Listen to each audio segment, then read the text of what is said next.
يوسف بومريس رئيس تعاونية التضامن للصيد التقليدي بسيدي إفني وممثل غرفة الصيد ديال غرفة الصيد الوسطى بأكادير.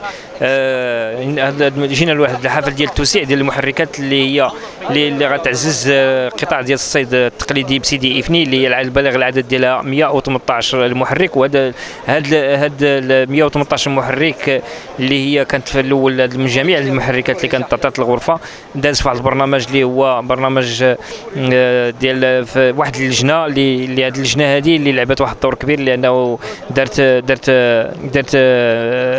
واحد المجموعه ديال الخطوط العريضه. وهذه الخطوط العريضه باش غيستافدوا منها سميتو لان مثلا كملكيه ديال الملكيه ديال القريب وزائد انه يكون عنده المبيعات. ثانيا عدد الخروج ديال البحر خصو يكون عنده باش انه فرض لنا هذا العدد ديال المستفيدين اللي يستافدوا في اطار ديال هذه المبادره هذه اللي هي 118. وهذه المبادره هذه اللي دارتها وزاره الصيد البحري وهذه المحركات اللي غادي تعزز في اطار انه قطاع الصيد ديال التقليدي وغادي تنمى وغادي تكون حفاظ السلامه ديال المهنيين لان العنصر البشري تيلعب واحد الدور كبير.